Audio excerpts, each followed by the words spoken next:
Praise lord, హల్లెలూయా. దేవుని నామానికి స్తోత్రాలు. మీ అందరికీ నా వందనాలు తెలియజేస్తున్నాను. ఈ దినం కొరకు దేవుడు సిద్ధపరిచినటువంటి మాటలు. ఒకానొక గ్రామంలో ఒక తల్లి కుమారుడు ఉన్నారు. అయితే ఆ యొక్క విధవరాలైనటువంటి తల్లి కుమారుడిని ఎంతో గారాభంగా పెంచి పెద్ద చేసి పై చదువుల నిమిత్తము విదేశాలకు పంపించింది. ఆ తర్వాత ఆ యొక్క కుమారుడు అక్కడ స్థిరపరచబడి మంచి ఉద్యోగం సంపాదించుకొని తను మంచి సంపాదనతోటి సుఖంగా సౌఖ్యంగా జీవిస్తూ ప్రతి నెల కూడాను తన తల్లికి కొంత అమౌంట్ చెక్కు రూపంలో పంపిస్తూ ఉన్నాడు. అయితే ప్రతి నెల పోస్ట్ మ్యాన్ వస్తున్నాడు, ఆ చెక్ ఇస్తున్నాడు. ఆ కవర్ని యాస్టీజ్ ఆ తల్లి బైబిల్లో పెడుతుంది. ఇలాగూ కొన్ని మాసాలు ఇలాగ జరిగినటువంటి క్రమంలో ఒకానొక సమయంలో ఆ తల్లి జబ్బు పడినప్పుడు మరి చుట్టుపక్కల వారందరూ కూడాను హాస్పిటల్కి తీసుకుని వెళ్ళారు. మరి ఎన్నో కాల్స్ ఆ కుమారుడికి చేశారు, కానీ ఆ కుమారుడికి ఆ యొక్క కాల్స్ అయితే కనుక రీచ్ అవ్వలేదు. అటువంటి సమయంలో చుట్టుప్రక్కల వారు ఎంతగానో ప్రయత్నిస్తూ విఫలమైనటువంటి స్థితిలో వారు అనుకుంటున్నారు, ఆ తల్లి ఎంత బాగా చదివించింది, ఆ కుమారుడిని ఎంత ఉన్నత స్థితిలో నిలబెట్టింది, కానీ తల్లిని పట్టించుకోవడానికి కనీసం ఫోన్ కూడా రెస్పాండ్ అవ్వటం లేదు, కనీసం రావడం లేదు అని ఈ రీతిగా అనుకుంటూ ఉన్నారు. ఇలాగ కొన్ని దినాలు గడిచిపోయినటువంటి క్రమంలో ఆ తల్లి యొక్క పరిస్థితి తీవ్రతరమై మరణించింది. కనీసం ఇప్పుడైనా ఆ కుమారుడు వస్తాడేమో అని మరి ఫోన్ చేసినప్పుడు ఆ యొక్క కుమారుడు రెస్పాండ్ అవ్వడం జరిగింది. రెస్పాండ్ అయ్యి వెంటనే తను బయలుదేరి తల్లిని చూడడానికి వచ్చాడు.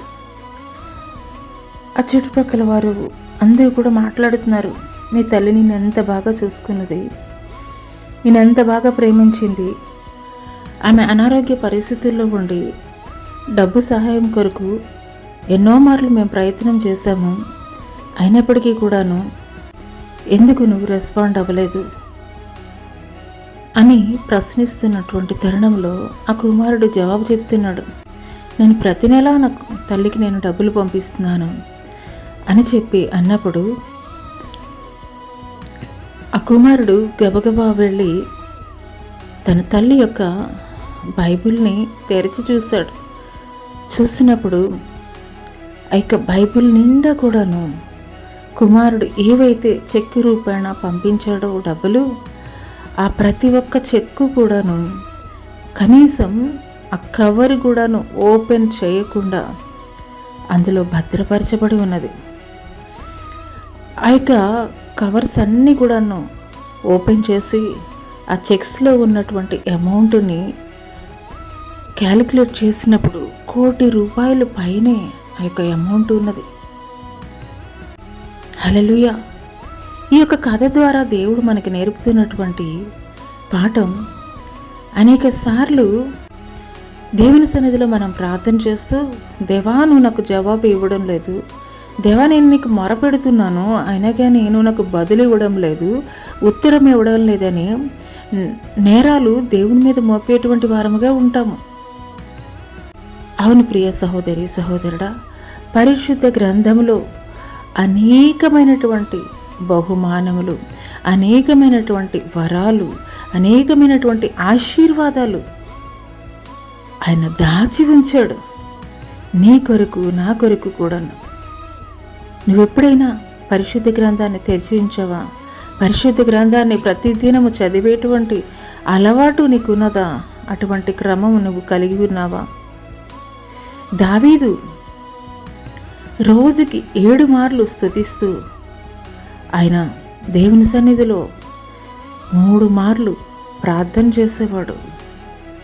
దేవుని పట్ల అత్యాసక్తి కలిగి ఉండేవాడు.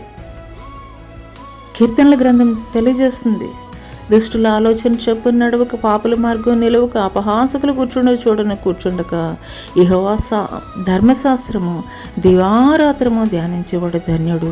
అతడు నీటి కాలువలో ఎరున నాటబడినదే, ఆకు వాడక తన కాలమందు ఫలమిచ్చి చెట్టు వలె ఉండును. హల్లెలూయా.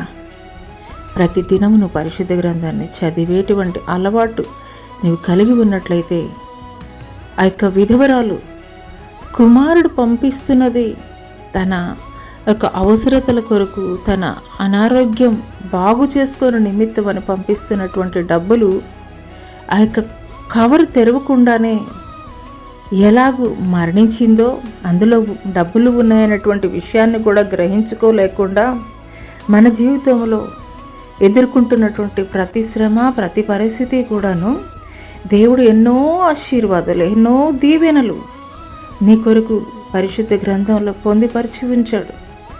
కానీ నువ్వు పరిశుద్ధ గ్రంథాన్ని చదివేటువంటి అలవాటు నువ్వు లేనట్లయితే గనక వాటిని నువ్వు పొందుకోలేవు. ఆ యొక్క విధవరాలైనటువంటి తల్లి ఏ రీతిగా తన కుమారుడు నాకు ఏ విధమైనటువంటి డబ్బులు పంపించడం లేదు, లేదా చుట్టుపక్కల వారు ఏ రీతిగా మాట్లాడారో అదే రీతిగా నువ్వు మాట్లాడేటువంటి స్థితిలో ఉంటావు. ఈ మాటలు దేవుడు నా కొరికే మాట్లాడుతున్నారని నువ్వు విశ్వసించగలిగినట్లయితే ఈ దినం నుండైనా ప్రతిరోజు నువ్వు బైబిల్ చదువు. బైబిల్ చదువుతున్నప్పుడు దేవుడు నీతో మాట్లాడతారు. నీకు కావలసినటువంటి ప్రతి అవసరత, అక్కరత, ప్రతి ఆశీర్వాదము శీఘ్రముగా ఆయన నీకు అనుగ్రహింపచేస్తాడు. అట్టి కృప దేవుడు నీకు దయచేయను గాక. ఆమేన్.